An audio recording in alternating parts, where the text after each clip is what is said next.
네, 안녕하세요. 성균관대학교 2023학년도 자연계 논술에 대해서 설명을 드리도록 하겠습니다. 네, 먼저 논술 문제가 어떤 식으로 선택이 되고 그 출제 범위가 어떻게 되는지에 대해서 설명을 드리도록 하겠습니다. 뒤에 다시 설명을 드리겠지만 성균관대학교 자연계 논술 문제는 오로지 수학 과목에서만 출제가 됩니다.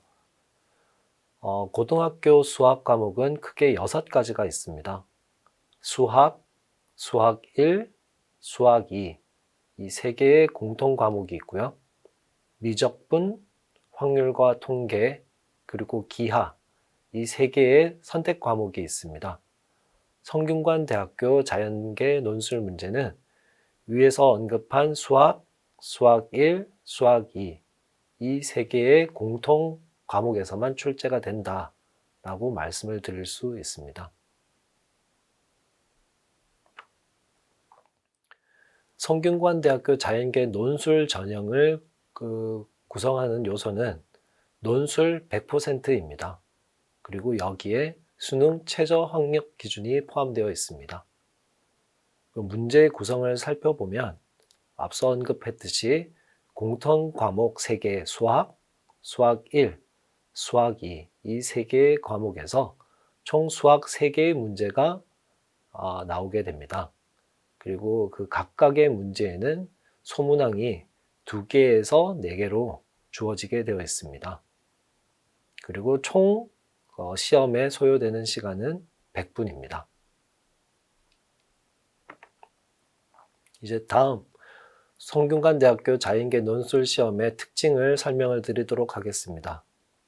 그 특징은 크게 3가지로 이제 표현이 되는데요. 첫 번째, 수리 논술입니다. 앞서 언급을 했듯이 성균관대학교 자연계 논술은 오로지 수학 교과에서만 출제가 됩니다. 그리고 그 문항수는 3문제이고요. 각 문제당 2개에서 4개의 소문항으로 이루어지게 되어 있습니다. 논술 시험의 두 번째 특징은 고교 교육 과정과 연계입니다. 성균관대학교 자연계 논술 시험은 고교 교육 과정을 충실히 이행하는데 그 초점을 두고 있고요. 반드시 교과서를 기반으로 하여 출제가 되고 있습니다. 교과서 밖의 문제는 철저히 지양을 하고 있고요. 따라서 교육 과정을 충실히 이행한 학생이라면 모두가 충분히 풀 수 있을 법한 그런 적절한 수준의 난이도를 유지를 하고 있습니다. 그리고 마지막 특징은 과정 중심 평가라고 말씀을 드릴 수 있습니다. 수학 개념 유도 가능성 평가, 그리고 수학 개념 이해도 평가, 그리고 문제 해결 능력 평가 포함입니다. 따라서 단순한 답안을 도출하는 것을 지향을 하고요. 그 답을 도출하는 과정에서 학생들이 어떤 생각을 했는지, 그리고 어떤 수리적 사고를 거쳤는지를 평가를 하는 데 중심을 두고 있습니다. 자, 학생 여러분들이 이제 성균관대학교 자연계 논술을 준비하는 데 있어서 어떤 점을 고려를 하여 준비를 해야 되는지 그 포인트를 4개의 항목에 대해서 설명을 드리도록 하겠습니다. 첫 번째, 제시문의 활용입니다. 앞서 언급했듯이 성균관대학교 자연계 논술은 수학 문제 3개로 이루어져 있고요. 각 문제당 소문항이 2개에서 4개로 구성이 되어 있습니다. 각 문제당 제시문이 역시 2개 혹은 2개에서 4개로 주어지게 되는데요. 이 제시문에서 사용되어진 개념 그리고 용어를 학생 여러분들이 답안지에 이제 사용을 하거나 인용을 하는 것이 가능합니다. 단 이때 그 제시문에서 사용되어진 개념과 용어를 단순히 옮겨 쓰는 것은 지양을 하는 것이 좋겠습니다. 두 번째 포인트는 논리적 전개입니다. 학생 여러분들이 답안을 작성을 할 때 웬만하면 구어체를 쓰는 것은 지양을 하는 것이 좋다고 볼 수 있습니다. 그리고 거기에 사용되어진 핵심 용어는 항상 간단 명료하게 서술하기를 바라고요. 그리고 각각의 결론에 대해서 근거와 이유가 적절히 제시가 되어야 하겠습니다. 단순히 결론만 썼다고 해서 그 결론이 맞다고 하더라도 충분한 점수를 못 받을 수 있다는 점 명심하기를 부탁드립니다. 세 번째 포인트는 수리 계산입니다. 답안 도출 과정을 기술을 하고요.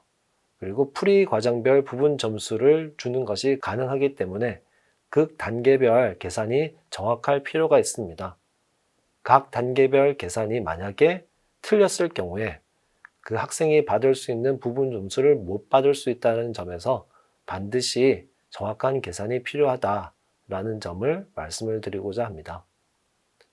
마지막으로 시간 안배입니다. 반드시 요점을 메모하고 그리고 시간을 정해서 글을 쓰는 연습을 하기를 추천드립니다. 그리고 답안지 범위 내에서 답안을 작성을 하는 것도 역시 필요하다 할 수가 있겠습니다. 학생 여러분들 모두 원하는 결과 얻기를 기대합니다. 2023학년도 모의논술 수학 1번 설명을 시작하도록 하겠습니다. 네, 수학 1번 문제는 이제 소문항 3개로 이루어져 있는데요. 수학적 귀납법, 2차 방정식의 근과 계수의 관계, 그리고 경우의 수에서 출제되었습니다. 먼저 소문항 1번은 근과 계수의 관계를 올바르게 이해하고 있는지를 평가하고자 했고요. 소문항 2번의 경우 수학적 귀납법을 올바르게 사용할 수 있는지 평가하고자 하였습니다. 그리고 소문항 3번 마지막 소문항은 수열의 항을 귀납적으로 구한 다음 경우의 수를 구할 수 있는지, 올바르게 구할 수 있는지를 평가하고자 하였습니다. 네, 먼저 소문항 1번을 살펴보도록 하겠습니다. 네, 소문항 1번은 제시문 3에서 정의된 수열 fn에 대하여 fn 더하기 2는 마이너스 a 곱하기 fn 더하기 1 더하기 b 곱하기 fn이 모든 자연수 n에 대해 성립함을 보이시오 라는 문제입니다. 여기서 이제 a와 b가 제시문 3에서 보시다시피 2차 방정식 x제곱 더하기 ax 마이너스 b는 0 이러한 2차 방정식의 개수로 주어져 있습니다. 따라서 만약에 우리가 알파, 베타 제시문 3에서 언급되었듯이 두 근을 알파와 베타라고 할 경우에 알파 더하기 베타는 마이너스 a 그리고 알파 곱하기 베타는 마이너스 b가 됨을 알 수 있습니다. 그래서 여기서 이제 우리가 구하고자 하는, 보이고자 하는 등식의 오른쪽에 있는 마이너스 a 곱하기 fn 더하기 1 더하기 b 곱하기 fn을 이 알파와 베타에 대해서 이제 적을 수가 있습니다. 네, 여기 마이너스 a 곱하기 fn 더하기 1 더하기 b 곱하기 fn을 살펴보면 이제 fn 더하기 1은 여기서 fn은 정의로부터 시그마 알파의 n-k 제곱 곱하기 베타의 k 제곱을 k는 0부터 n까지 변하면서 다 더하는 거죠. 마찬가지로 fn 더하기 1도 비슷한 방식으로 우리가 쓸 수가 있습니다. 여기서 마이너스 a 대신에 알파 더하기 베타를 대입을 하고요. 그리고 b 대신에 마이너스 알파 곱하기 베타를 대입을 합니다. 그런 다음 이제 여기 알파에다가 fn 더하기 1을 곱한 것과 베타에다가 fn 더하기 1을 곱한 것 그리고 알파 베타를 fn에 다 곱한 거를 고려를 하면 이렇게 세 개의 이제 합이 나오겠죠. 이 합을 잘 조정을 하면은 우리가 이렇게 밑에 나와 있는 식으로 정리를 할 수가 있고요. 이게 이제 fn 더하기 2와 같다라는 걸 확인을 할 수가 있습니다. 따라서 우리가 소문항 1번에서 증명하고자 했던 등식 fn 더하기 2는 마이너스 a 곱하기 fn 더하기 1 더하기 b 곱하기 fn이 성립함을 보일 수가 있습니다. 네, 이제 소문항 2번을 살펴보도록 하겠습니다. 소문항 2번은 제시문 1의 수학적 귀납법을 이용하여 제시문 3에서 정의된 수열 fn의 모든 항이 정수라는 사실을 보이시오 라는 문제입니다. 여기서 제시문 1을 살펴보면 우리가 그 수업 시간에 배우는 수학적 귀납법의 정의가 나옵니다.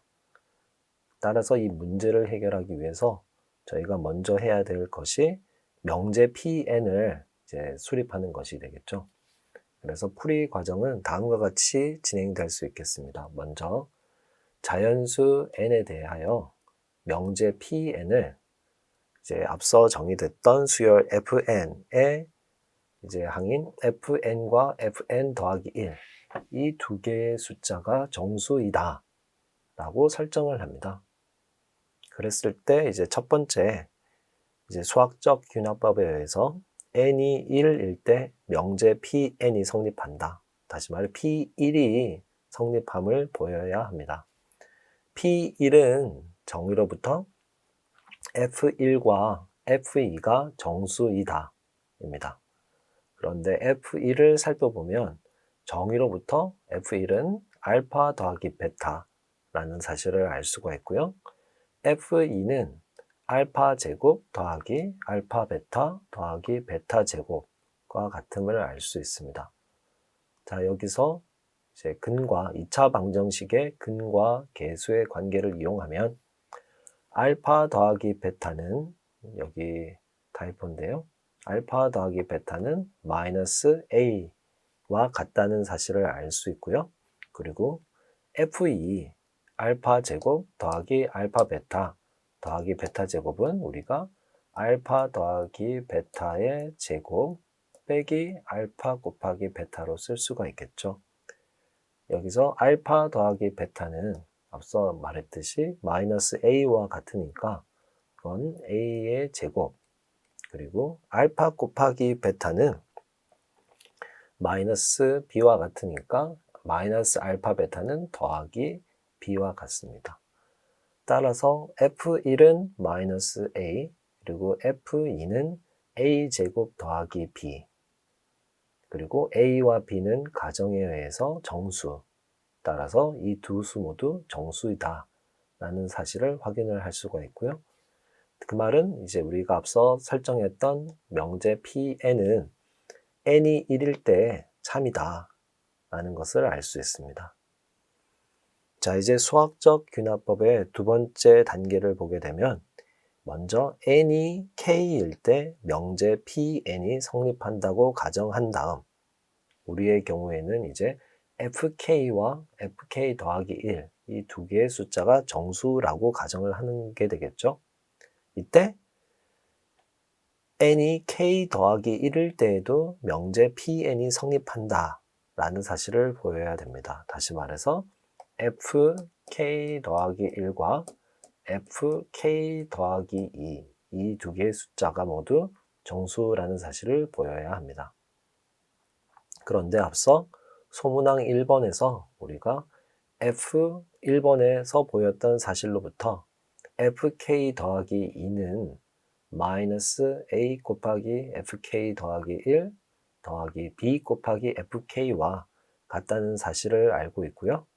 그리고 가정으로부터 a와 b가 정수라는 사실을 알고 있고요.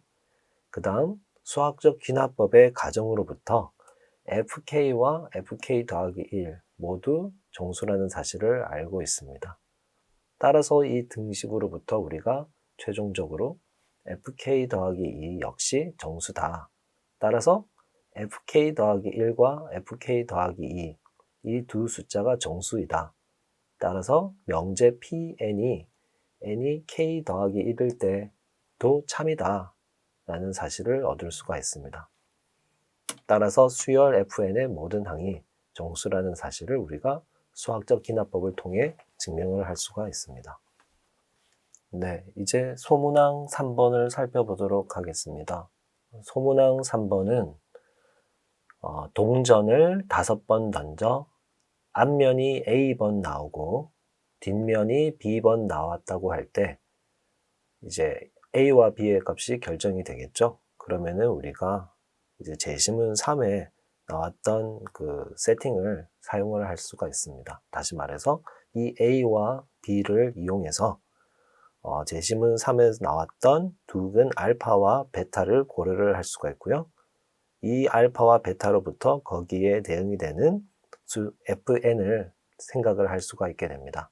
그 fn 중에서 특별히 이제 f5의 값을 보는데 그 f5의 값 대신에 그 f5의 절대값을 고려를 합니다. 이 절대값 f5의 값이 1000보다 클 경우의 수를 구하고 그 이유를 논하시오 라는 게 이제 소문항 3번의 문제입니다. 먼저 동전을 5번 던진다고 하였으니까 나올 수 있는 A와 B의 가지수는 총 6가지입니다. 다시 말해 A와 B가 A가 0일 때 B가 5, A가 1일 때 B가 4, A가 2일 때 B가 3, A가 3일 때 B가 2, A가 4일 때 B가 1, A가 5일 때 B가 0 이렇게 5가지 경우의 수가 나오게 됩니다. 이 중에서 이제 이 각각의 경우에 대해서 F5의 값 혹은 F5의 절대값을 찾아야 되는데요. 여기 밑에 아래 나와 있는 표를 보시면 이 각각의 6가지 각각의 경우에 대해서 거기에 대응되는 수열이 만족해야 되는 이제 관계식, 우리가 소문항 1번에서 보인 그 관계식을 이제 찾을 수가 있습니다. fn 더하기 2는 마이너스 a 곱하기 fn 더하기 1 더하기 b 곱하기 fn이라고 하였으니까 a가 0, b가 5일 때 fn 더하기 2는 5 곱하기 fn이 되겠죠. 왜냐면은 a가 0이니까 fn 더하기 1은 나타나지 않습니다. 마찬가지로 예를 들어서 a가 2, b가 3일 때 fn 더하기 2는 마이너스 2 곱하기 fn 더하기 1 더하기 3 곱하기 fn이 될 겁니다. 자, 그리고 우리가 살펴봤듯이 F1은 알파 더하기 베타는 마이너스 A가 되고요. F2, 알파 제곱 더하기 알파 베타 더하기 베타 제곱은 A 제곱 더하기 B와 같다라는 사실을 알고 있고요. 따라서 이 각각의 경우에 A와 B의 값을 알고 있으니까 거기에 대응이 되는 F1과 F2의 값을 우리가 바로 찾을 수가 있습니다. 예를 들어서 A가 2, B가 3일 때 F1은 마이너스 A죠. 따라서 마이너스 2가 되고요. F2는 A 제곱 더하기 B라고 했으니까 2의 제곱 더하기 3이니까 7이 될 겁니다. 이런 식으로 F1이 무엇인지 그리고 F2가 무엇인지를 찾을 수가 있고요. 그 다음 바로 왼쪽에 서술된 그 소문항 1번에서 제시된 관계식으로부터 F3의 값, F4의 값, F5의 값을 찾을 수가 있게 됩니다. 이대로 찾아보면 A가 0, B가 5일 때 F5의 값은 0, A가 1, B가 4일 때 F5의 값은 마이너스 65 이런 식으로 쭉 써내려가면 F5의 절대값이 1000보다 큰 경우는 여기 나와 있는 마지막 두 개의 경우밖에는 없다라는 것을 확인할 수 있습니다. 다시 말해서 A가 4, B가 1. 다시 말해 동전 5번을 던져서 A가 4번 나오고 뒷면이 1번 나오는 경우, 그런 경우는 5가지가 존재하겠죠. 그리고 A가 5, B가 0번. 그래서 동전 5번을 던졌을 때 모두 앞면이 나오는 경우, 그 경우는 한 가지밖에 없겠죠. 그래서 이 두 경우에 절대값이 이제 1000보다 크게 되고요. 그 두 경우가 발생하는 동전 5번 던지는 경우는 총 5 더하기 1, 6가지가 된다. 라는 것을 확인을 할 수가 있겠습니다. 네, 수학 2번 문제를 살펴보도록 하겠습니다. 수학 2번 문제 역시 소문항 3개로 이루어져 있고요. 집합과 명제, 등차 수열, 그리고 여러 가지 수열의 합 부분에서 출제가 되었습니다. 먼저 소문항 1번은 등차 수열의 일반항을 올바르게 유도할 수 있는지를 평가하고자 하였습니다. 그리고 소문항 2번은 거듭 제곱의 합을 올바르게 구할 수 있는지 평가하고자 하였고요. 마지막 소문항 3번은 등차 수열의 합을 올바르게 구할 수 있는지 평가하고자 하였습니다. 네, 소문항 1번 먼저 살펴보도록 하겠습니다. 소문항 1번 재심은 3에서 정의된 수열 AN에 대하여 A 100의 값을 구하고 그 이유를 논하시오 라는 문제입니다. 먼저 이 정의된 수열을 살펴보면 이제 3 곱하기 x는 15 빼기 25, 15a 빼기 25b 빼기 2로 주어져 있습니다. 이랬을 때 이제 의미 아닌 정수 x가 의미 아닌 정수 a와 b에 대해서 이런 식을 만족을 할 때 이런 식으로 만족하는 x의 집합을 이제 s라고 하고 그 s에 있는 원소 중에서 작은 원소를 작은 수부터 이제 차례대로 나열을 할 때 가장 작은 거를 A1, 그 다음 작은 걸 A2, 그 다음 작은 걸 A3 이런 식으로 나타내는 방식으로 우리가 수열을 정의를 할 수가 있고요. 이때 100번째 수열의 항은 무엇인지를 찾아라 라는 문제입니다. 이게 먼저 여기서 이 수열이 정의되는 식인 3x는 15a 빼기 25b 빼기 2 식을 먼저 살펴보면 3x 더하기 2는 여기 오른쪽에 있는 마이너스 2를 왼쪽으로 옮기면 3x 더하기 2는 15a 빼기 25b가 되겠죠? 이제 오른쪽에 있는 식을 보면 15a 빼기 25b는 이제 5를 묶어내면 5 곱하기 3a 빼기 5b와 같다라는 사실을 알게 되고요. 다시 말해서 왼쪽에 있는 3x 더하기 2는 5의 배수다 라는 사실을 알게 됩니다. 이때 이제 이 숫자가 5의 배수라는 사실로부터 x가 어떤 형태의 숫자인지 어떤 형태의 이제 의미 아닌 정수인지를 알아낼 수가 있는데요. 예를 들어서 x가 5 곱하기 k꼴이다. 그러면은 성립을 안 하겠죠. 왜냐면은 5 곱하기 k를 x에 대입을 하면 15k 더하기 2가 되고 이 숫자는 5의 배수가 아니게 됩니다. 예를 들어서 5k 더하기 2의 꼴을 대입을 하더라도 나오는 숫자는 15k 더하기 8이 돼서 5의 배수가 아니게 되겠죠.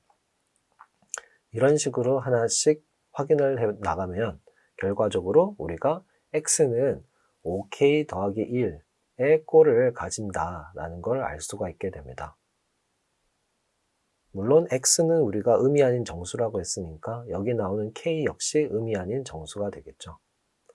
자, 이제 이 숫자, 이 식을 다시 원래 가지고 있던 식의 x에다가 대입을 하면 왼쪽에는 15k 더하기 5가 되고요. 오른쪽에는 5 곱하기 3a 빼기 5b가 되니까 양변을 5로 나누어서 우리가 3k 더하기 1은 3a 빼기 5b라는 식을 얻게 됩니다.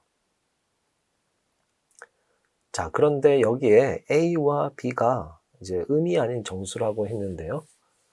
이제 어떤 k에 대해서 이런 식을 만족하는 a와 b, 의미 아닌 정수 a와 b가 존재하겠느냐라는 질문을 해보면 먼저 예를 들어 a에다가 2를 대입하고 b에다가 1을 대입하면 오른쪽에 있는 식 3a 빼기 5b는 1이 되죠.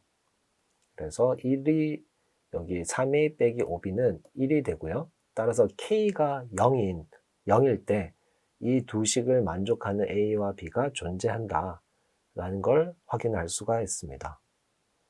그런데 이제 그걸 다시 생각해 보면 여기에 a에다가 2를 대입하고 b에다가 1을 대입을 했는데 대신에 A에다가 뭐 2의 배수, 그리고 B에다가 뭐 예를 들어서 A에다가 2 곱하기 T를 대입하고 B에다가 T를 대입을 하면은 여기 나와 있는 3A 빼기 5B는 6T 빼기 5T는 T가 되게 됩니다. 다시 말해 3A 빼기 5B는 어떠한 수도, 어떠한 정수도 다 표현을 할 수가 있게 된다.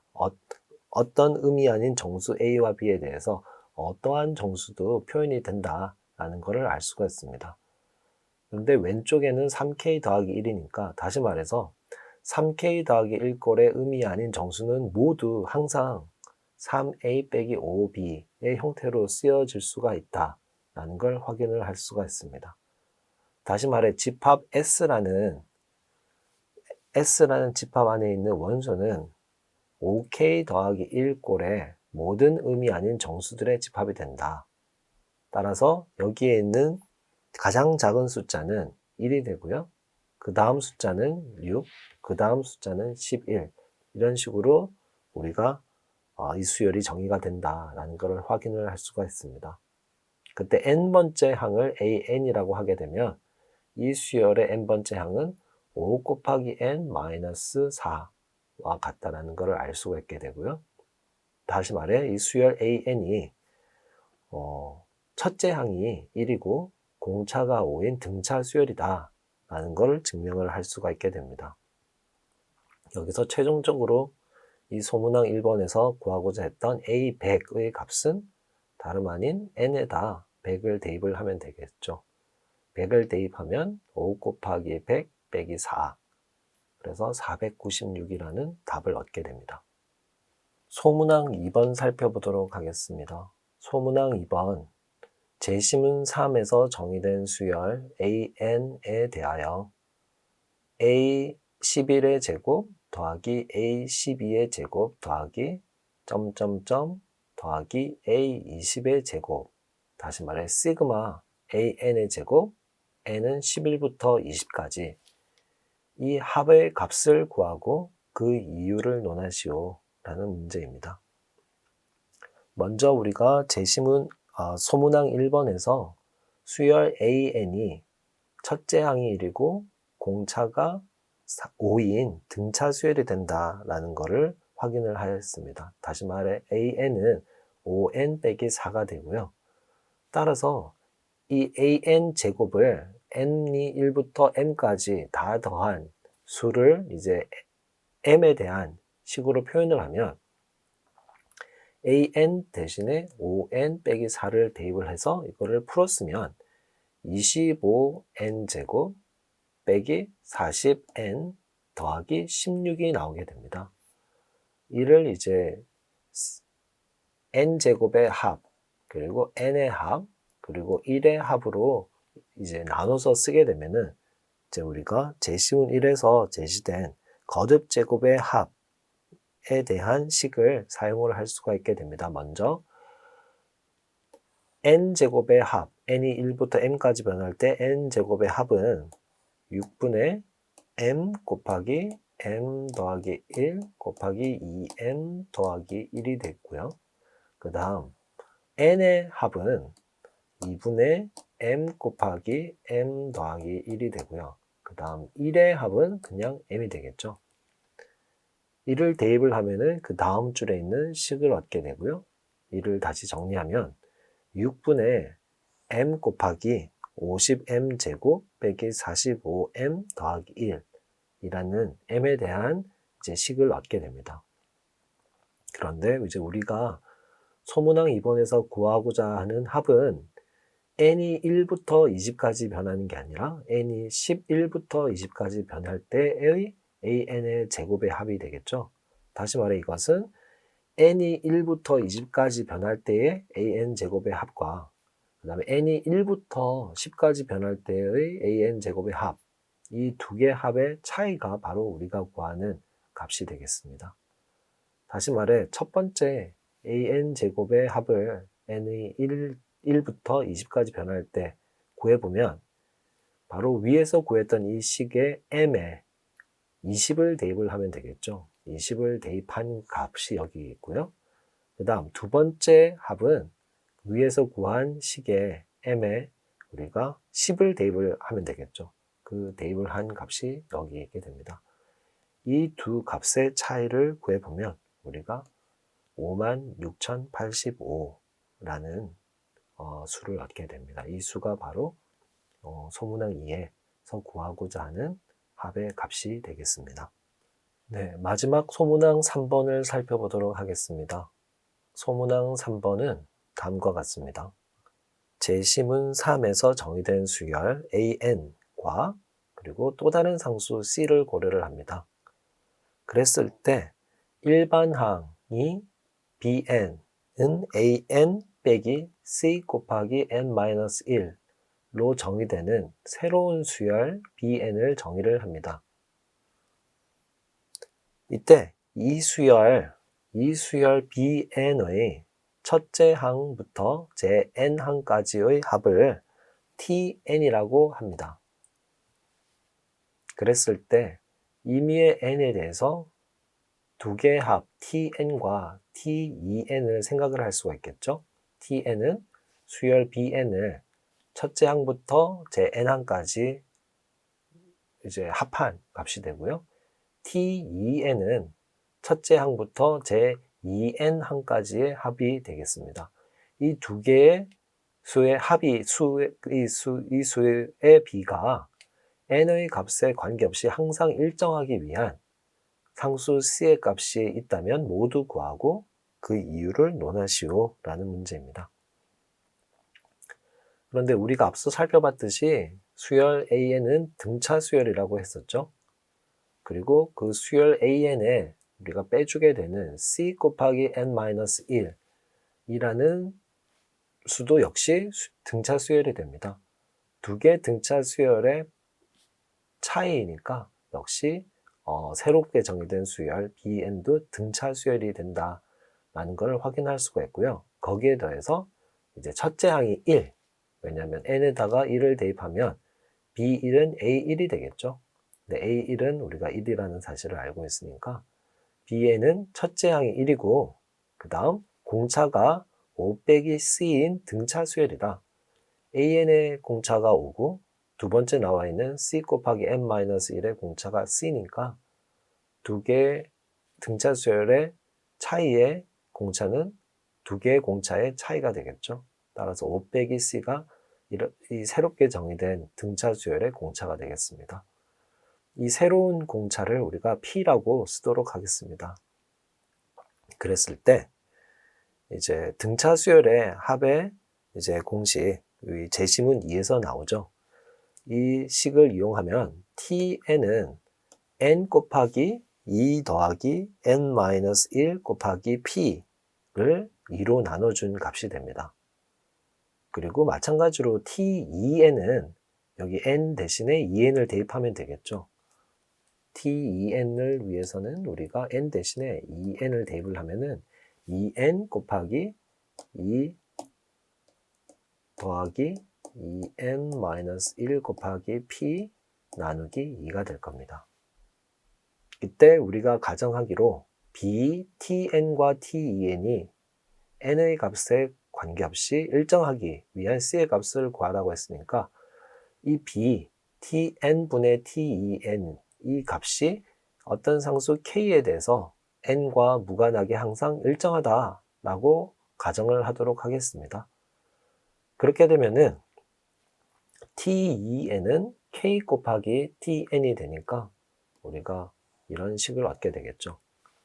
이 식을 보면은 먼저 이제 왼쪽과 오른쪽에 항상 모두 N이 있다는 걸 알 수가 있고요. 이제 N은 0이 아니니까 양변을 N으로 나눌 수가 있습니다. 그런 다음 이제 N을 나눈 다음 양변을 이제 정리를 하면 이제 다음과 같은 식을 얻게 됩니다.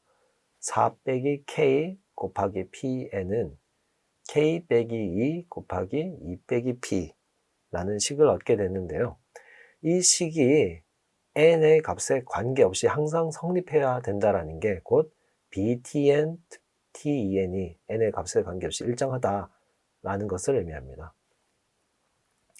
그런데 오른쪽을 살펴보면 K의 값, P의 값에 의존하는 값이 되고요. 그런데 왼쪽에는 우리가 이제 N의 값에 의존해 보이는 식이 나오죠.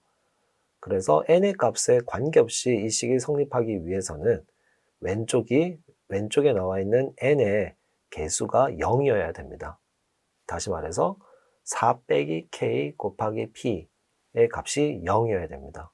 따라서 K가 4이거나 혹은 P가 0이거나. 그런데 K가 4라고 가정을 하면 역시 왼쪽이 0이니까 오른쪽도 0이 되어야겠죠. 그런데 K가 4라고 했으니까 K 빼기 2는 0이 될 수가 없겠죠. 따라서 2 빼기 P는 0, 즉 P가 2여야 된다라는 것을 알 수가 있습니다. 그리고 만약에 P가 0이라면 오른쪽에서 2 빼기 P는 0이 아니겠죠. 따라서 K 빼기 2가 0, 다시 말해 K가 2여야 된다라는 것을 알 수가 있습니다. 따라서 이 B가 N의 값에 관계없이 일정하기 위해서는 P의 값이 2 또는 0이어야 된다. 그런데 P는 5 빼기 C라고 했으니까 P가 2일 때 C는 3, P가 0일 때 C는 5가 되겠죠. 따라서 우리가 구하고자 하는 C의 값은 5 또는 3이라는 걸 확인을 할 수가 있습니다.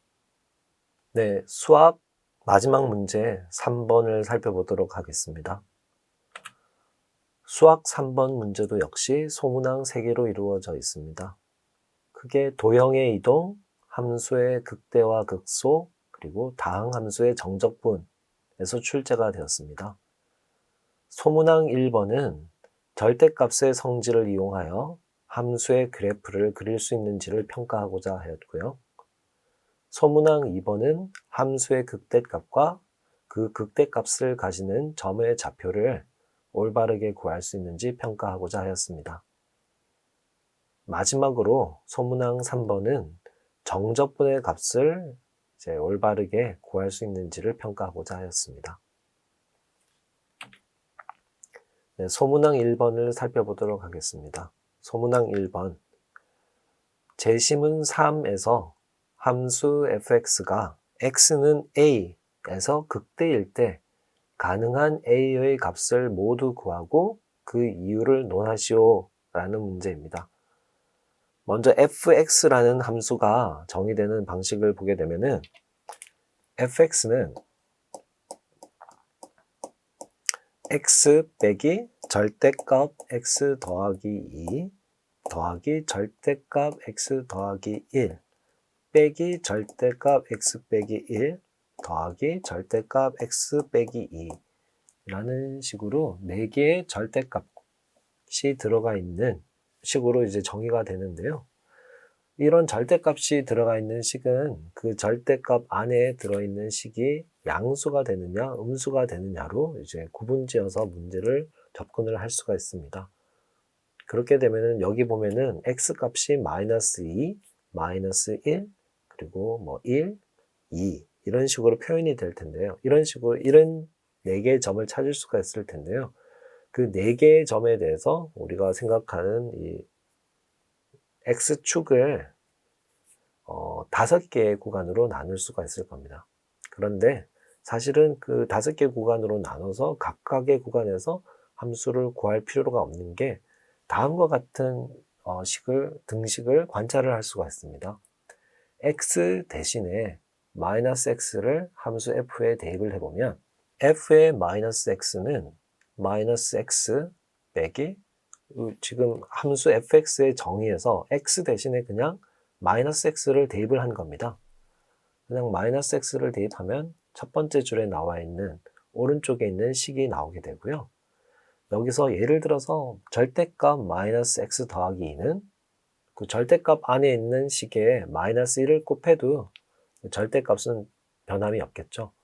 따라서 절대값 마이너스 x 더하기 2는 절대값 x 빼기 2와 같습니다. 그리고 절대값 마이너스 x 더하기 1은 여기다가 마이너스 1을 곱하면 절대값 x 빼기 1과 같게 되고요. 절대값 마이너스 x 빼기 1은 절대값 x 더하기 1과 같고 절대값 마이너스 x 빼기 2는 절대값 x 더하기 2와 같다.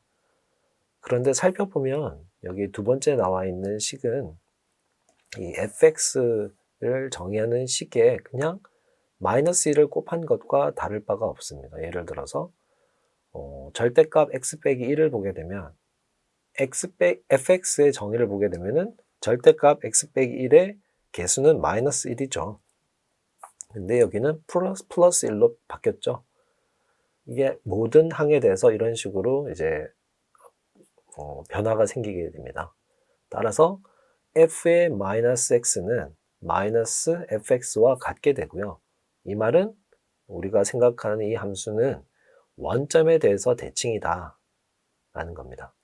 그래서 앞에서 우리가 마이너스 2, 마이너스 1, 1, 2 이 4개의 점을 통해서 구간을 5개로 나눠서 이제 접근을 할 수가 있다 라고 했는데 사실은 x의 값이 0 이상인 부분을 x가 1, x가 2 이 2개의 점에 의해서 3개의 구간으로 나눈 다음에 그거를 그냥 원점에 대해서 대칭을 나중에 시켜주면 된다 라는 걸 확인을 할 수가 있습니다. 먼저 이제 여기 x축이 있고요. 여기 원점이 있습니다. 그리고 여기 점 1이 있고요. 점 2가 있고요. 그랬을 때 먼저 닫힌 구간 0부터 1까지 해서 이제 이 함수가 어떤 식으로 되는지를 살펴보면 이 구간에서는 fx는 x와 같다. 따라서 그 그래프는 이런 식으로 생긴다라는 것을 알 수가 있고요. 마찬가지 방식으로 x가 1과 2 사이일 때는 fx가 마이너스 x 더하기 2와 같다. 따라서 그 그래프는 이런 식으로 생기게 된다. 그리고 마지막으로 x의 값이 2 이상일 때 fx는 x 빼기 2 따라서 이런 식으로 그려진다는 것을 알 수가 있습니다. 마지막으로 이 함수의 그래프를 원점에 대해서 대칭을 시켜주면은 이런 그림이 나오겠죠? 이렇게 마이너스 1일 때 그리고 마이너스 2일 때 그리고 마이너스 2보다 작을 때 그래서 이게 우리가 지금 고려하고 있는 함수 fx의 그래프가 될 겁니다. 그랬을 때 우리가 찾고자 하는 것은 x는 a에서 이 함수가 극대일 때 가능한 a의 값을 모두 구하라고 했죠. 따라서 찾아보면 극대의 값을 가지는 점은 바로 여기에 있는 점과 여기에 있는 점. 이때 a 값은 마이너스 2 그리고 1이 된다는 걸 확인을 할 수가 있습니다. 다시 말해서 우리가 지금 이 소문항 1번에서 찾고자 하는 a의 값은 마이너스 2와 1 이 두 개가 된다. 입니다. 네, 소문항 2번 살펴보겠습니다. 소문항 2번 제심은 3에서 정의된 함수 hx가 x는 a에서 극대이기 위한 a의 절대값의 합과 a가 여러 개 있을 수가 있겠죠. 그 각각의 발생하는 a의 절대값을 모두 구한 다음 그 값의 합을 구하라 라는 거고요. 그리고 x는 b에서 극소이기 위한 b의 절대값의 합을 마찬가지로 극소가 되는 b의 값을 다 찾은 다음 그 값의 절대값을 다 구하고 그 절대값들의 합을 구하여라 라는 문제입니다. 이 절대값의 합을 각각 구하고 그 이유를 논하시오 라는 문제입니다. 먼저 fx는 앞서 이제 설명이 되었고요. 이제 합성 함수 hx를 이 함수 f와 새롭게 주어진 함수 gx와의 합성으로 정의를 합니다. 그래서 gx는 x의 절대값 빼기 x제곱으로 정의가 되고요. hx는 g와 f와의 합성으로 정의가 됩니다. 그런데 우리가 살펴보면 gx는 지금 절대값 x의 세제곱 그리고 x제곱 이 두 개의 함수를 이용해서 정의가 되었는데요. 절대값 x는 y축에 대해서 대칭이죠. 그래서 그 절대값 x의 세제곱도 y축에 대해서 대칭이 되고요. x의 제곱도 역시 y축에 대해서 대칭이 됩니다. 따라서 gx라는 함수 자체가 y축에 대해서 대칭이라는 사실을 먼저 확인을 할 수가 있습니다. 이를 식으로 풀어 쓰자면 g-x를 살펴보면 -x의 절대값의 세제곱 빼기 -x의 제곱. 이는 -x의 절대값은 x의 절대값과 같으니까 이 g의 -x가 gx와 같다라는 것을 확인할 수가 있고, 이는 다시 말해 gx는 y축에 대해 대칭이다 입니다. 자, 이제 원점에 대해서 대칭인 함수 fx와 그 다음 y축에 대해서 대칭인 함수 gx의 합성으로 주어지는 함수 hx는 어떤가를 살펴보면 h-x는 gf-x가 되고요. fx가 원점에 대해서 대칭이니까 f-x는 -fx가 되고요.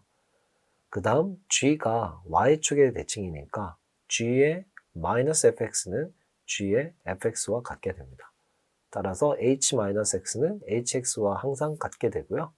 따라서 함수 hx는 y축에 대해서 대칭이다 라는 것을 알 수가 있게 됩니다.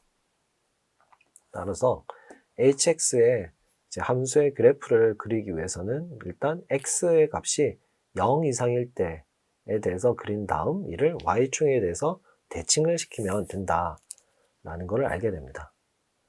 자, 여기에 원점이 있고요.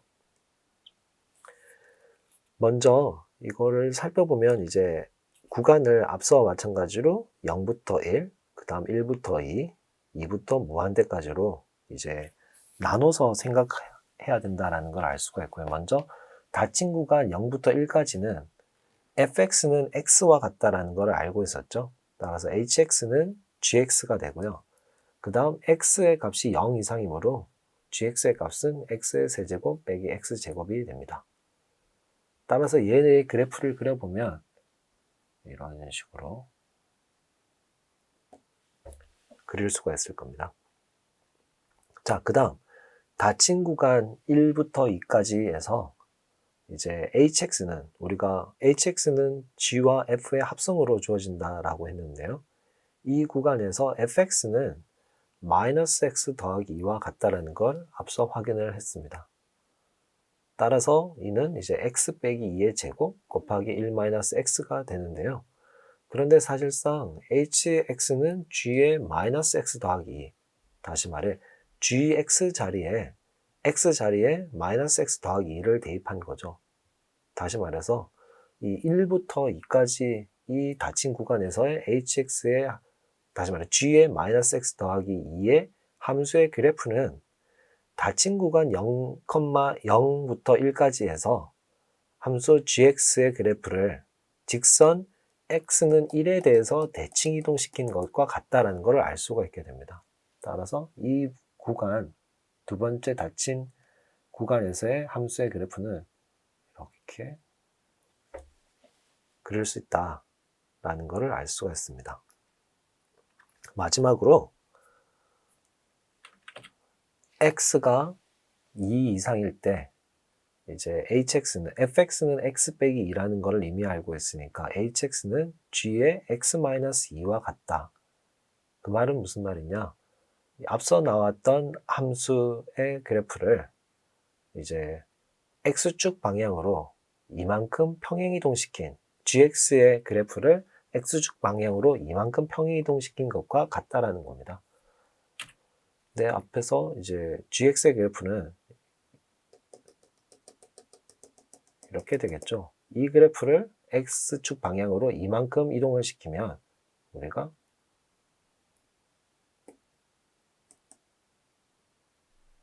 이렇게 함수의 그래프를 그릴 수가 있을 겁니다. 그런 다음 이제 함수 hx의 그래프를 완성하기 위해서는 이 그래프를 y축에 대해서 대칭을 시키면 되겠죠. 대칭을 시키면은 그리고 이렇게 그림을 그릴 수가 있을 겁니다.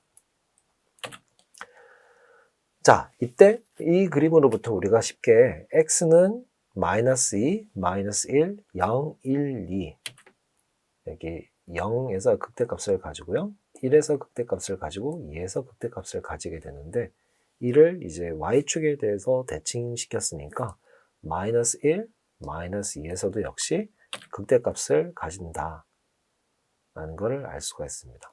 x는 0, 1, 2에서 극대값을 가지고 마찬가지로 마이너스 2, 마이너스 1에서도 극대값을 가진다. 그 다음 극소값을 살펴보면 먼저 우리가 여기 이 점에 x좌표를 찾아야겠죠.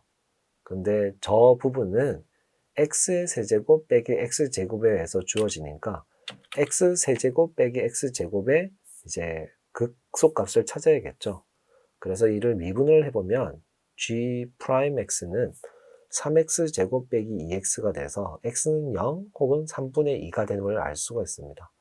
그래서 그래프로부터 3분의 2, x가 3분의 2일 때 우리가 이제 이 함수가 극소값을 가진다라는 걸 알게 되고요. 그래서 이 부분이 3분의 2가 됩니다. 그 다음 닫힌 구간 1부터 2까지는 이 0부터 1까지의 구간을 x는 1에 대해서 대칭 이동을 시킨 거죠. 따라서 여기 다음 구간에서 생기는 극소값은 이제 1에다가 1과 3분의 2의 차이인 3분의 1을 더한 값이 될 겁니다. 따라서 3분의 4가 되고요. 그 다음 마지막으로 발생하는 극소값의 x좌표는 처음에 가지고 있는 극소값의 x좌표를 이제 x축의 양의 방향으로 이만큼 평행이동을 시켜야 되니까 2 더하기 3분의 2, 다시 말해서 3분의 8이 되겠습니다. 그래서 우리가 3분의 2, 3분의 4, 3분의 8에서 극소값을 가진다라는 것을 확인할 수가 있고요. 이를 다시 y축에 대해서 대칭을 시키면 마이너스 3분의 2, 마이너스 3분의 4, 마이너스 3분의 8에서도 극소값을 가진다라는 사실을 확인을 할 수가 있게 됩니다. 따라서 결과적으로 우리가 찾고자 하는 것은 이러한 값들의 절대값의 합을 각각 구하라는 거였죠. 극대값의 경우 마이너스 2, 마이너스 1, 0, 1, 2니까 1 더하기 2의 2배, 즉 6이 된다 라는 걸 알 수가 있고요. 극소값의 경우에는 3분의 2, 3분의 4, 3분의 8 그리고 마이너스 3분의 2, 마이너스 3분의 4, 마이너스 3분의 8 이 6개의 숫자의 절대값의 합, 다시 말해서 2 곱하기 3분의 2 더하기 3분의 4 더하기 3분의 8 28 나누기 3, 3분의 28과 같다라는 것을 알 수가 있게 됩니다. 네, 마지막 소문항 3번을 살펴보도록 하겠습니다. 소문항 3번, 제시문 3에서 정의된 함수 hx에 대하여 정적분 hx-2부터 2까지 hx를 적분한 값을 구하고 그 이유를 논하시오 라는 문제입니다. 앞서 살펴봤듯이 함수 hx는 y축에 대해서 대칭이니까 hx를 구간 마이너스 2부터 2까지 적분한 값은 hx를 0부터 2까지 적분한 값의 2배가 된다라는 것을 쉽게 확인을 할 수가 있습니다. 그 다음 이 닫힌 구간 0부터 2까지 이 함수는 앞서 살펴봤듯이 직선 x는 1에 대해서 대칭이 되죠. 따라서 이 두 번째 나오는 이 정적분의 값도 역시 0부터 1까지 hx를 적분한 값의 2배와 같다는 걸 확인할 수가 있고요. 따라서 우리가 구하고자 하는 마이너스 2부터 2까지 hx의 정적분한 값은 hx를 0부터 1까지 정적분한 다음 이 값에 4를 곱해주는 것과 같다라는 것을 알 수가 있습니다.